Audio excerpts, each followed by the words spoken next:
لڑکا اس کی طرف اس غرض سے بڑھا تاکہ اس سے کیمیاگر کے بارے میں پوچھ سکے۔ جیسے ہی اس نے لڑکی کو قریب سے دیکھا، اسے لگا جیسے پوری کائنات تھم گئی ہو۔ اس کی گہری سیاہ آنکھیں سمندر سے زیادہ گہری تھی، متبسم ہونٹ کسی گلاب کی پنکھڑی سے بھی زیادہ خوبصورت تھے۔ السلام علیکم ناظرین، آج ناول دی الکیمسٹ کی اردو ٹرانسلیشن ایپیسوڈ 4 آپ کی خدمت میں پیش کر رہا ہوں۔ آئیے اسے سنتے اور دیکھتے ہیں۔ قافلے نے اپنی رفتار تیز کر دی۔ پہلے دن خاموش گزرتے اور رات کے وقت مسافر الاؤ کے ارد گرد بیٹھ کر گپیں ہانکتے، مگر اب تو راتوں پر بھی سکوت طاری رہنے لگا تھا۔ پھر ایک دن قافلے کے سردار نے اعلان کیا کہ اب وہ آگ نہیں جلایا کریں گے، کیونکہ اس سے جنگجو قبائل کو قافلے کی آمد کا اشارہ مل سکتا تھا۔ اب مسافر سردی سے بچنے اور رات کو سونے کے لیے جانور باندھ کر ایک دائرہ بنا لیتے۔ وہ دائرے کے اندر سو جاتے، جبکہ مزید حفاظت کے لیے سردار اس کے کناروں پر پہرے دار کھڑے کر دیتا۔ ایک رات انگریز کو نیند نہیں آ رہی تھی۔ اس نے لڑکے کو بلایا اور وہ دونوں پڑاؤ کے پاس ٹہلنے لگے۔ یہ پورے چاند کی رات تھی۔ لڑکے نے انگریز کو اپنی کہانی سنائی۔ کہانی اسے اچھی لگی اور وہ کرسٹل مرچنٹ کی دکان اور قہوہ خانہ میں لڑکے کی کارکردگی سے بہت زیادہ متاثر ہوا۔ یہی اصول تمام امور میں کار فرما ہے، انگریز نے کہا۔ کیمیاگری کی زبان میں اسے کائنات کی روح کہا جاتا ہے۔ جب کوئی انسان دل کی گہرائیوں سے کسی چیز کی تمنا کرتا ہے تو وہ کائنات کی روح کے قریب آ جاتا ہے، اور یہ ایک انتہائی مثبت اصول ہے۔ روح صرف انسان ہی میں نہیں بلکہ جمادات و نباتات اور حیوانات سب میں موجود ہوتی ہے۔ زمین پر موجود ہر چیز مسلسل تغیر پذیر ہے، کیونکہ زمین زندہ ہے اور اس کی ایک روح ہے۔ ہم اس روح کا ایک حصہ ہیں اور کم ہی جان پاتے ہیں کہ ہمارے لیے کام کرتی ہے۔ لیکن کرسٹل کی دکان میں شاید تم نے محسوس کیا ہو کہ تمہاری کامیابی میں کرسٹل کردار ادا کر رہے ہیں۔ لڑکے نے اس کے متعلق کچھ دیر سوچا، جبکہ اس کی نگاہیں چاند اور چمکتی ہوئی ریت پر جمی ہوئی تھیں۔ کاروان جب صحرا عبور کر رہا تھا تو میں نے اسے دیکھا تھا، اس نے کہا۔ کاروان اور صحرا دونوں ایک ہی زبان بولتے ہیں۔ یہی وجہ ہے کہ صحرا خود کو عبور کرنے کی اجازت دیتا ہے۔ وہ ہر قدم پر کاروان کا جائزہ لیتا رہتا ہے کہ وہ متعین وقت پر ہے یا نہیں۔ چاہے ہم سب کاروان میں ذاتی ہمت کی بنیاد پر ہی کیوں نہ شامل ہوئے ہوں، اس زبان کو سمجھے بغیر یہ سفر بہت مشکل ہوگا۔ وہ کھڑے ہو کر چاند کی طرف دیکھتے رہے۔ وہ غیبی اشارے کا جادو ہے، لڑکے نے کہا۔ میں نے دیکھا ہے کہ صحرا کے اشاروں کو گائیڈ کس طرح پڑھتے ہیں، اور یہ کاروان کی روح صحرا کی روح سے کس طرح محو کلام ہوتی ہے، انگریز نے کہا۔ میں اپنی زیادہ تر توجہ کاروان پر رکھوں گا تو اچھا ہوگا، اور میرے لیے یہ بہتر ہوگا کہ میں آپ کی کتابیں پڑھوں، لڑکے نے جواب دیا۔ یہ بڑی عجیب کتابیں تھیں۔ ان میں پارا، نمک، اژدہوں اور بادشاہوں کا ذکر تھا، اور ان میں سے کوئی بھی چیز اس کی سمجھ میں نہیں آ رہی تھی۔ لیکن ایک خیال ضرور تھا، اور ایسا لگ رہا تھا کہ ہر کتاب میں اسے بار بار دہرایا گیا ہے۔ ہر چیز کا وجود صرف ایک ہی چیز سے ہے۔ ایک کتاب سے اسے معلوم ہوا کہ کیمیا کی تمام کتابوں کا سب سے اہم متن صرف چند لائنوں میں ہے، اور وہ زمرد کی تختی کے اوپر نقش ہے۔ یہ زمرد کی تختی ہے، انگریز نے کہا۔ اسے اس بات پر فخر تھا کہ شاید وہ لڑکے کو کچھ پڑھا سکے۔ اچھا، تو پھر ہمیں ان تمام کتابوں کی ضرورت کیوں ہوتی ہے، لڑکے نے پوچھا۔ تاکہ ہم ان چند لائنوں کو سمجھ سکیں، انگریز نے بظاہر کچھ سمجھے بغیر جواب دیا۔ لڑکے کے لیے سب سے دلچسپ کتاب ان کہانیوں پر مشتمل تھی جس میں مشہور کیمیاگروں کا ذکر تھا۔ یہ وہ لوگ تھے جنہوں نے پوری زندگی اپنی تجربہ گاہوں میں دھاتوں کی تطہیر میں صرف کر دی تھی۔ انہیں یقین تھا کہ اگر ایک دھات کو کئی سال تک گرم کیا جائے تو دیگر مادوں سے پاک ہو جائے گی، اور پھر جو کچھ بچے گا وہ دنیا کی روح کہلائے گی۔ دنیا کی یہ روح زمین پر موجود ہر چیز کو انہیں سمجھنے میں مدد دے گی، کیونکہ یہ وہ زبان تھی جس سے تمام چیزیں ابلاغ کرتی ہیں۔ وہ اسے اہم ترین دریافت کہتے ہیں۔ اس کا ایک حصہ سیال اور ایک ٹھوس ہے۔ کیا تم زبان کو سمجھنے کے لیے انسانوں اور غیبی نشانیوں کا مشاہدہ نہیں کر سکتے، لڑکے نے سوال کیا۔ تمہیں ہر چیز کو آسان کرنے کا خبت ہے، انگریز نے چڑھتے ہوئے جواب دیا۔ کیمیاگری ایک سنجیدہ موضوع ہے۔ ہر قدم بالکل اس طرح اٹھانا ہوتا ہے جیسے ماہرین نے اٹھایا تھا۔ لڑکا جانتا تھا کہ شاہکار کام کا سیال حصہ آب حیات کہلاتا ہے، اور یہ ہر بیماری کا علاج ہے۔ اس کے علاوہ یہ کیمیاگر کو بوڑھا ہونے سے بچاتا ہے، اور ٹھوس حصے کو سنگ پارس کہتے ہیں۔ پارس کا حصول کوئی آسان کام نہیں، انگریز نے کہا۔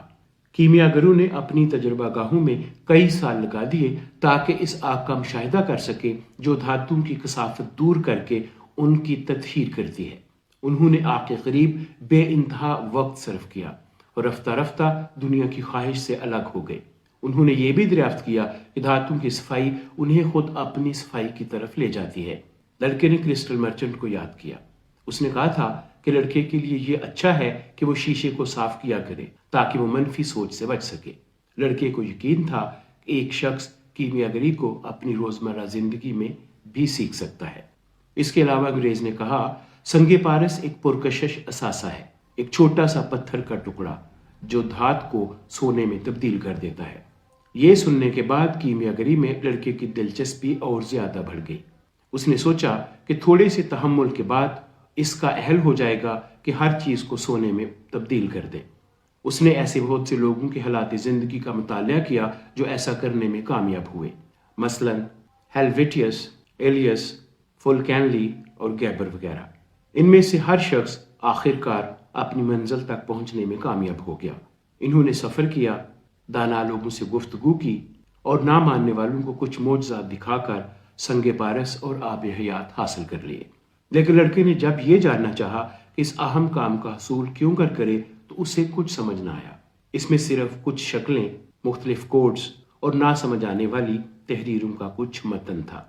ناظرین، اس سلسلے کی پہلی 3 اقساط اور چوتھی قسط کا یہاں تک جو ترجمہ ہے وہ میں نے خود کیا ہے۔ اس کے بعد آپ کی خدمت میں وہی ترجمہ پیش کر رہا ہوں جو مارکیٹ میں موجود ہے۔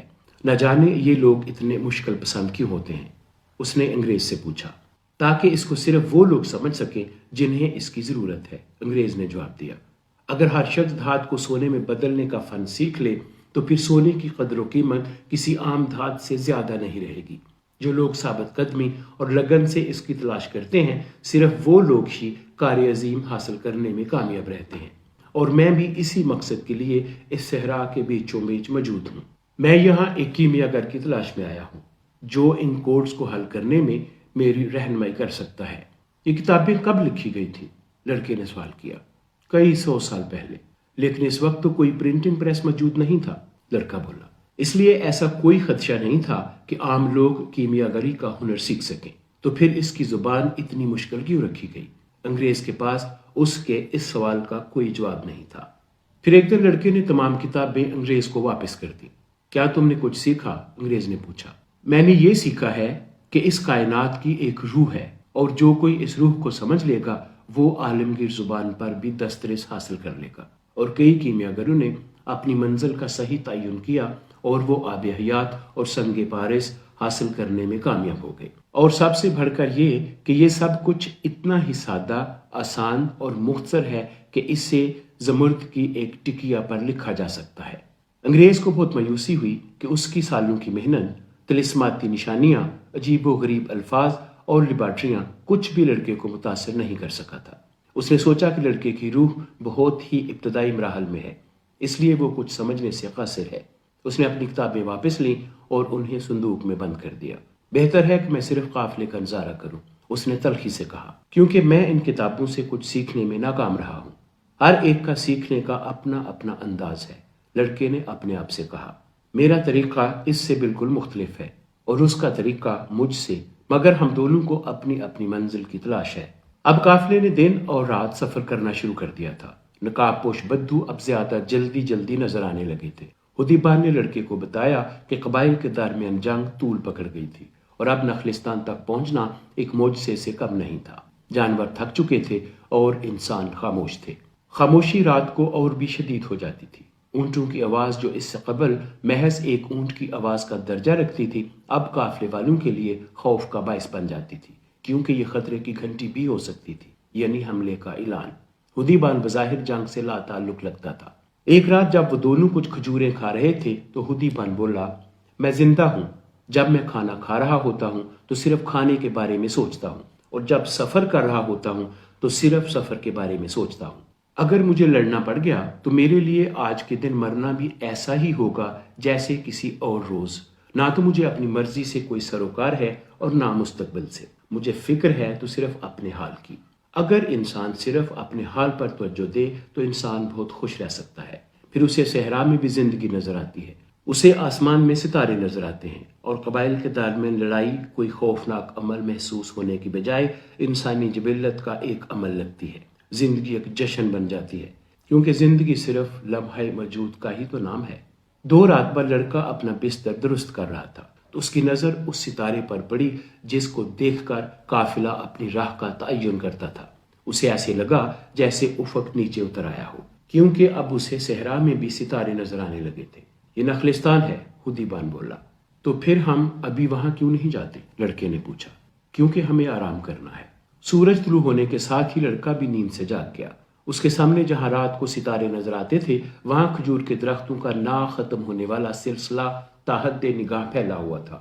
ہم بالآخر پہنچ ہی گئے، انگریز بولا، لیکن لڑکا خاموش تھا۔ وہ صحرا کی خاموشی کا عادی ہو چکا تھا اور اس کے لیے محض درختوں کا نظارہ ہی کافی تھا۔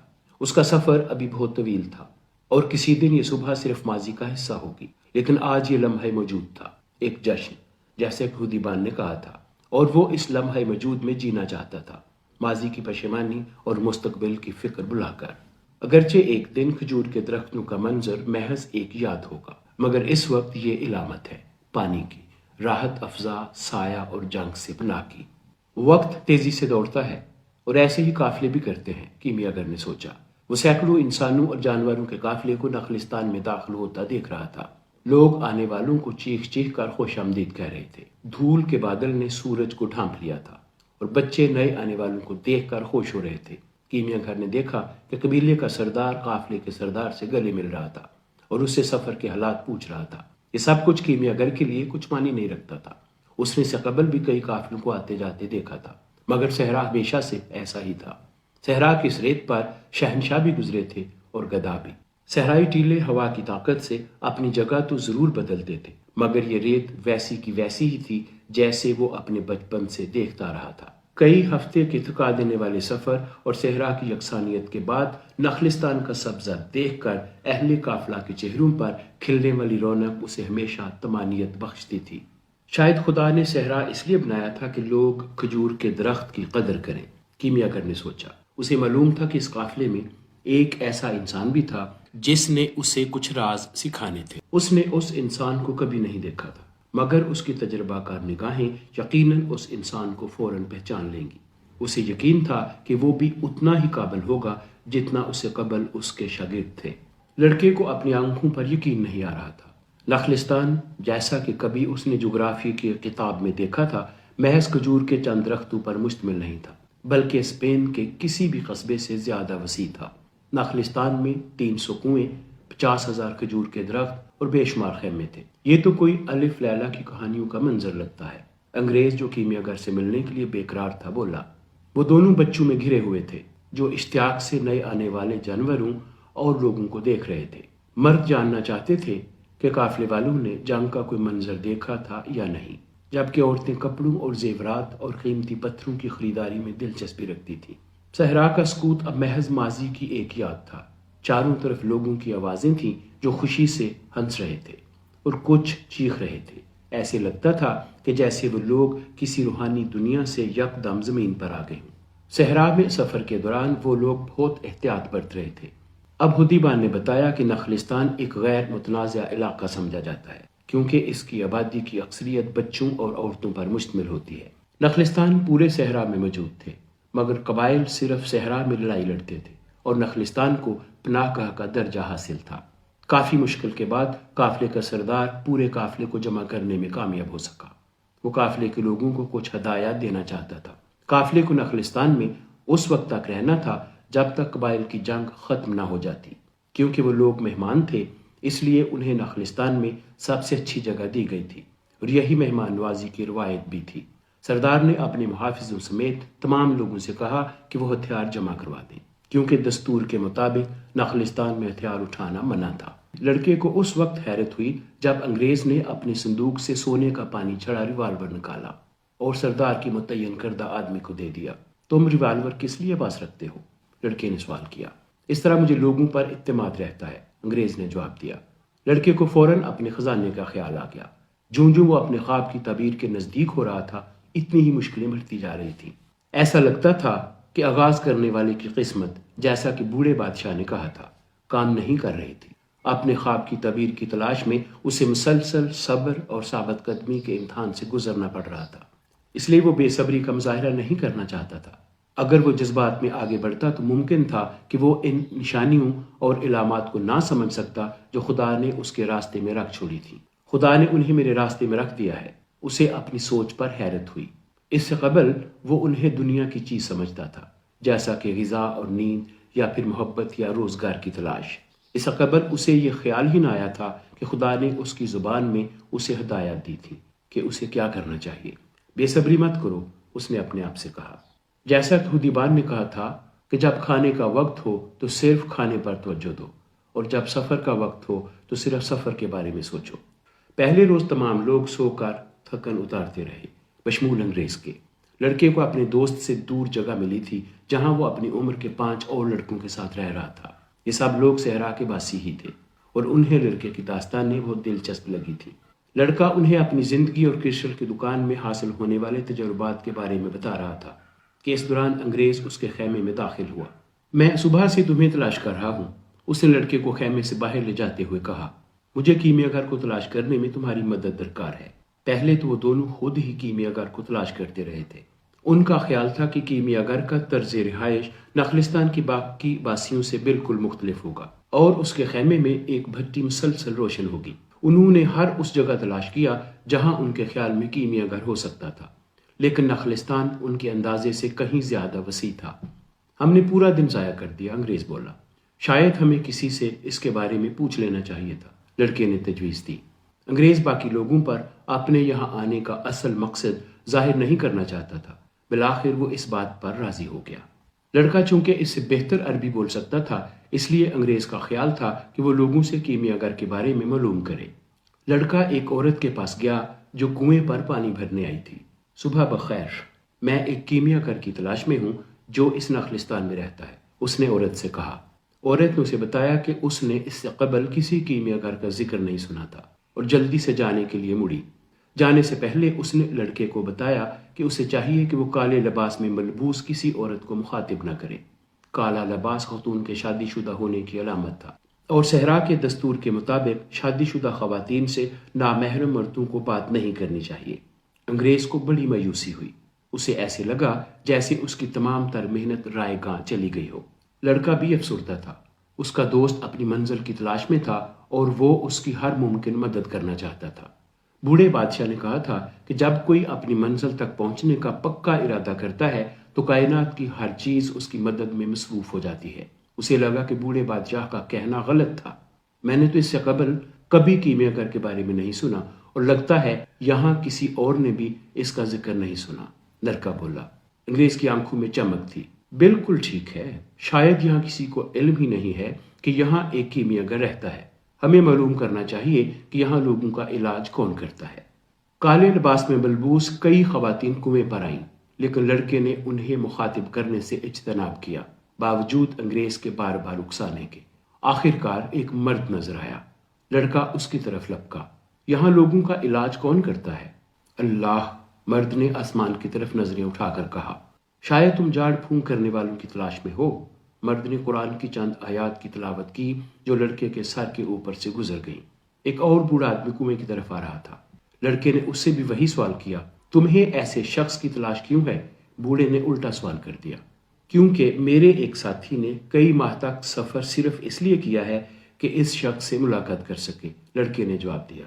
اگر یہاں ایسا کوئی شخص ہے تو پھر وہ بلا شبہ بہت طاقتور شخص ہوگا، بوڑھے نے کچھ دیر سوچنے کے بعد جاتے ہوئے جواب دیا۔ انگریز خوش تھا، اسے یقین ہو گیا کہ وہ صحیح سمت میں جا رہے تھے۔ آخرکار ایک نوجوان عورت کنویں کی طرف آتی ہوئی نظر آئی جو سیاہ لباس میں ملبوس نہیں تھی۔ اس کے سر پر رومال تھا مگر اس کا چہرہ ننگا تھا۔ لڑکا اس کی طرف اس غرض سے بڑھا تاکہ اس سے کیمیا گھر کے بارے میں پوچھ سکے۔ جیسے ہی اس نے لڑکی کو قریب سے دیکھا، اسے لگا جیسے پوری کائنات تھم گئی ہو۔ اس کی گہری سیاہ آنکھیں سمندر سے زیادہ گہری تھی۔ متبسم ہونٹ کسی گلاب کی پنکھڑی سے بھی زیادہ خوبصورت تھے۔ اس پر عالمگیر زبان کے سب سے عام حصے کا آج انکشاف ہوا، وہ حصہ جسے دنیا میں موجود ہر شے سمجھ سکتی تھی، محبت، جس کا وجود انسان کے وجود سے بھی قدیم ہے اور جس کی وسعت صحرا سے بھی زیادہ ہے۔ یہ ایک ایسی طاقت ہے جو دو نظروں کے ملاپ پر وجود میں آتی ہے۔ لڑکی مسکرائی۔ یہ یقیناً ایک نشانی تھی۔ شاید اسی نشانی کی اسے اب تک تلاش تھی۔ اس کی تلاش میں وہ اپنی بھیڑوں کے ساتھ مارا مارا پھرا تھا، کتابوں میں سر کھپایا تھا، کرسٹل کی دکان میں محنت کی اور صحرا کی وسعت میں سرگرداں رہا تھا۔ یہ دنیا کی سب سے پاکیزہ زبان ہے جسے کسی بھی وضاحت کی ضرورت نہیں ہے، جس طرح کائنات کسی بھی وضاحت سے بے نیاز ہے۔ لڑکے کو ایسے محسوس ہوا جیسے وہ دنیا میں موجود واحد خاتون کے ساتھ ہے۔ اس کے نزدیک صرف یہی ایک حقیقت تھی اور باقی سب فریب تھا۔ اس کے والدین نے اسے کہا تھا کہ کسی کو زندگی کا ساتھی بنانے سے پہلے اس کے ساتھ محبت ہونا ضروری ہے، لیکن ہو سکتا ہے کہ جن لوگوں کو ایسا محسوس ہوتا ہو وہ عالمگیر زبان سے یکسر نابلد ہوں، کیونکہ اگر انسان کو یہ زبان آتی ہو تو اسے معلوم ہوتا ہے کہ کوئی اس کا دنیا کے کسی گوشے میں منتظر ہے۔ تمہارا نام کیا ہے؟ اس نے پوچھا۔ فاطمہ، لڑکی نے نظریں چراتے ہوئے جواب دیا۔ اس طرح کے نام تو میرے ملک میں بھی خواتین کے ہوتے ہیں۔ یہ نام مسلمان فاتحین کے ساتھ دنیا کے ہر خطے میں پھیل گیا۔ فاتحین کے ذکر پر لڑکی کی خوبصورت آنکھوں میں فخر کے احساسات نظر آئے۔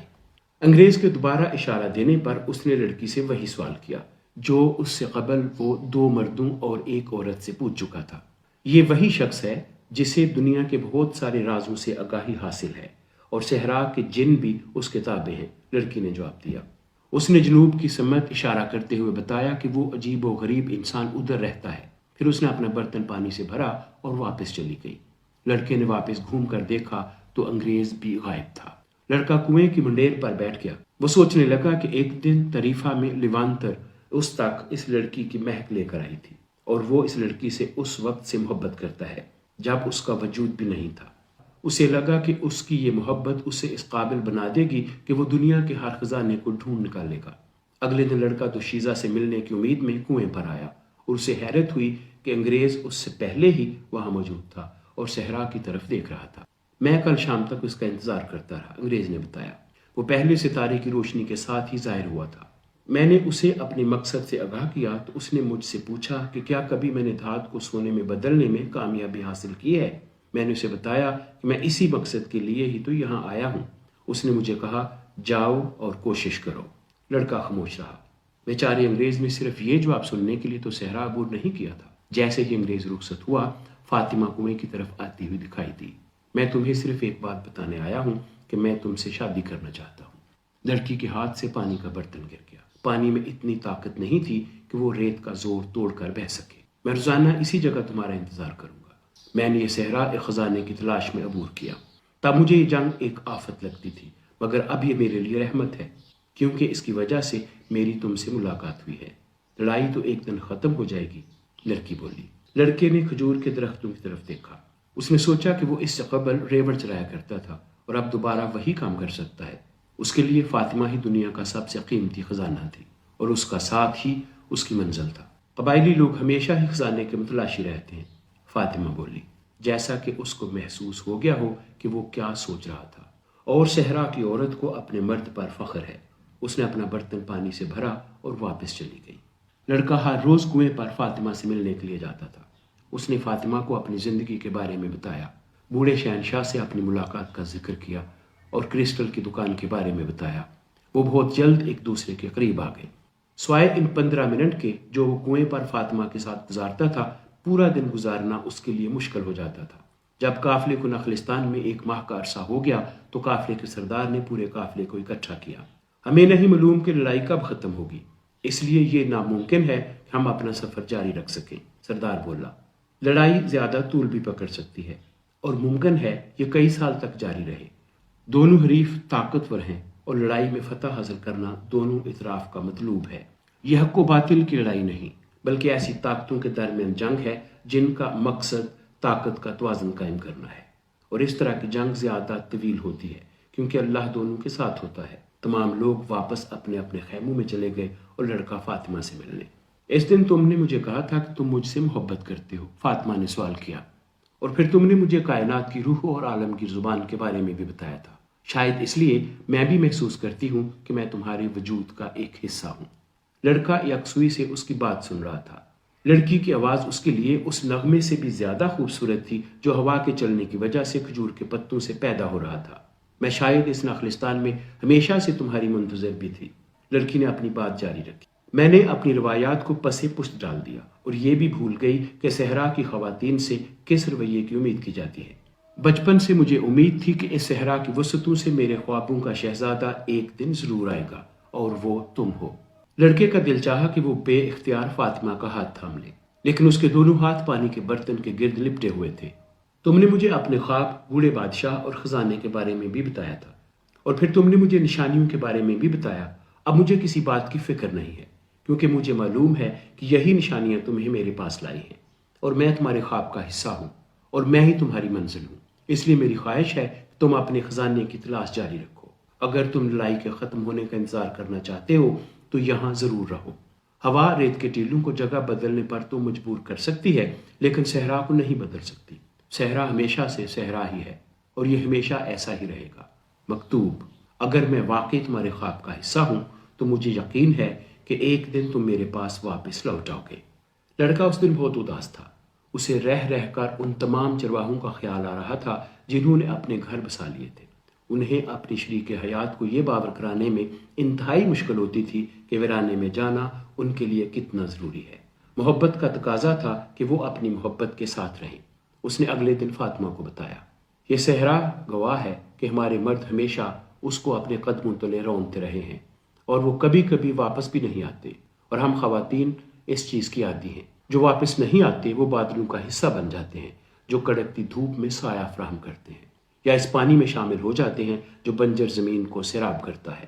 وہ ہر ایک شے میں شامل ہو جاتے ہیں، وہ کائنات کی روح میں واپس لوٹ جاتے ہیں۔ کچھ لوگ واپس لوٹ آتے ہیں اور باقی خواتین کو پھر بھی آس رہتی ہے کہ ایک دن ان کے مرد بھی واپس ضرور آئیں گے۔ مجھے ان خواتین کی آس ہمیشہ اچھی لگتی تھی، اور اب میں بھی ان کا حصہ بننا چاہتی ہوں جو اپنے مردوں کے انتظار میں لمحے گنتی ہیں۔ میں اس صحرا کی بیٹی ہوں اور مجھے اس بات پر فخر ہے۔ میری خواہش ہے کہ میرا خامند اسی طرح آزاد ہو جیسے یہ ہوا، اور اگر کبھی ایسا موقع آیا تو میں بھی یہ قبول کر لوں گی کہ وہ بھی اس کائنات کی ہر شے میں شامل ہو جائے۔ لڑکا انگریز کی تلاش میں تھا۔ وہ اسے فاطمہ کے بارے میں بتانا چاہتا تھا۔ اس نے حیرت سے دیکھا کہ انگریز نے اپنے خیمے کے باہر ایک بھٹی بنائی تھی۔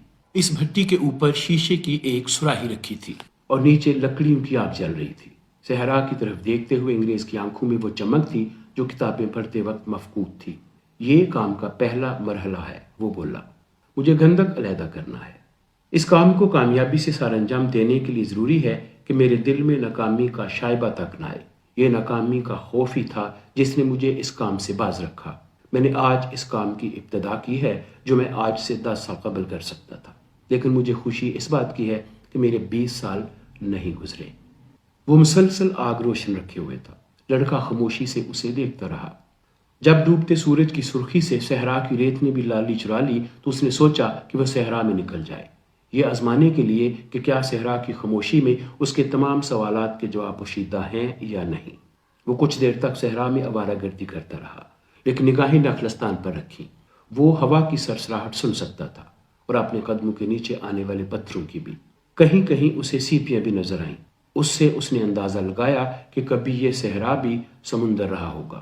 وہ ایک پتھر پر بیٹھ گیا اور افق کے مسحور کن نظارے سے لطف اندوز ہونے لگا۔ وہ محبت اور ملکیت کے فرق پر غور کر رہا تھا، مگر دونوں میں تفریق کرنے سے قاصر تھا۔ فاطمہ دختر صحرا تھی اور اس کو سمجھنے کے لیے صحرا کو سمجھنا ضروری تھا۔ وہ اپنے خیالات میں غرق تھا تو اسے اپنے سر کے اوپر حرکت محسوس ہوئی۔ اس کے اوپر صحرائی بازوں کا ایک جوڑا محو پرواز تھا۔ وہ ہوا کے دوش پر تیرتے بازوں کو دیکھتا رہا۔ اگرچہ ان کی پرواز میں کوئی ربط نہیں تھا، لیکن وہ اس سے کچھ محسوس کر سکتا تھا، مگر اسے الفاظ کا روپ دینے سے قاصر تھا۔ وہ ان کی پرواز کا بغور مطالعہ کرنے لگا تاکہ اس سے کوئی معنی اخذ کر سکے۔ شاید یہ باز اس پر محبت بغیر ملکیت کو واضح کر رہے تھے۔ اس نے محسوس کیا کہ اسے نیند آ رہی ہے۔ اس نے بیدار رہنے کی بھرپور کوشش کی، لیکن وہ بیک وقت سونا بھی چاہتا تھا۔ میں عالمگیر زبان سیکھ رہا ہوں، اس نے سوچا۔ دنیا کی ہر شے اب میرے لیے ایک مفہوم رکھتی ہے، یہاں تک کہ بازوں کی پرواز بھی، اس نے اپنے آپ سے کہا۔ اس نے سوچا کہ یہ محبت کا کرشمہ ہی ہے کہ ہر چیز اب اس کے لیے معنی رکھتی ہے۔ اچانک ایک باز نے غوطہ لگایا اور دوسرے پر جھپٹا۔ اس کے ساتھ ہی ایک تصویر لڑکے کے ذہن کے پردہ اسکرین پر چمکی۔ ایک فوج بے نیام تلواروں کے ساتھ نخلستان پر حملہ آور ہو رہی تھی۔ یہ تصویر پلک جھپکتے ہی میں غائب ہو گئی، لیکن اپنا اثر چھوڑ گئی۔ لڑکا کانپ رہا تھا۔ اس نے لوگوں سے سنا تھا کہ انسان کو صحرا میں سراب نظر آتے ہیں، اسے خود بھی اس کا تجربہ ہو رہا تھا۔ سراب دراصل انسان کی غیر تکمیل شدہ خواہشات ہیں جو اتنی شدت رکھتی ہیں کہ انسان کو لگتا ہے کہ زمین پر ان کا وجود ہے۔ اس نے ایک بار پھر صحرا کی سنہری ریت پر توجہ دینے کی کوشش کی، لیکن اس کے دل میں کچھ ایسی بے چینی تھی جو اس کی توجہ کو مرکوز ہونے سے روک رہی تھی۔ اس نے کوشش کی کہ اس تصویر کو بھلا دے اور دوبارہ اپنے ذہن کو مرکوز کر سکے۔ ہمیشہ نشانیوں کی رہنمائی میں اپنا راستہ تلاش کرو۔ بوڑھے بادشاہ کے الفاظ اس کے کانوں میں گونجے۔ لڑکے نے تصویر میں نظر آنے والے واقعے کو دوبارہ یاد کیا اور محسوس کیا کہ یہ واقعہ حقیقت میں ظہور پذیر ہونے والا ہے۔ وہ اٹھا اور کھجور کے درختوں کی طرف چل پڑا۔ ایک بار پھر اس نے محسوس کیا کہ ہر ایک چیز کی کئی زبانیں ہیں۔ اس دفعہ صحرا تو محفوظ تھا، لیکن نخلستان خطرے میں تھا۔ خدیبان کھجور کے درخت کے پاس بیٹھا غروب آفتاب کا نظارہ کر رہا تھا۔ اس نے لڑکے کو ٹیلے کی دوسری جانب سے آتے ہوئے دیکھا۔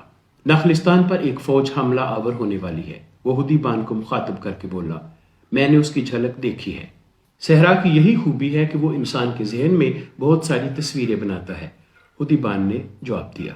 لڑکے نے اسے صحرائی بازوں کے بارے میں بتایا کہ کس طرح وہ ان کی پرواز کا مشاہدہ کر رہا تھا کہ اچانک اس کی رسائی ایک لمحے کے لیے کائنات کی روح تک ہو گئی، جہاں اس نے وہ منظر دیکھا جو مستقبل میں ہونے والا تھا۔ ناظرین، آپ نے دی الکیمسٹ کی اردو ٹرانسلیشن ایپیسوڈ 4 سنی اور دیکھی۔ اس سے پہلے 3 ایپیسوڈز کی ٹرانسلیشن اپلوڈڈ ہے، جن کے لنکس ڈسکرپشن میں دے دیے گئے ہیں۔ آپ چاہیں تو ان کو دوبارہ دیکھ اور سن سکتے ہیں۔ اگر آپ کو ہماری یہ کاوش اچھی لگی ہو تو چینل سبسکرائب، ویڈیو کو لائک اور شیئر ضرور کیجیے گا۔ اس کے ساتھ ہی مجھے اجازت دیجیے، ملتے ہیں نیکسٹ ویک نیکسٹ ایپیسوڈ کے ساتھ۔ اپنا خیال رکھیے گا۔ خدا حافظ۔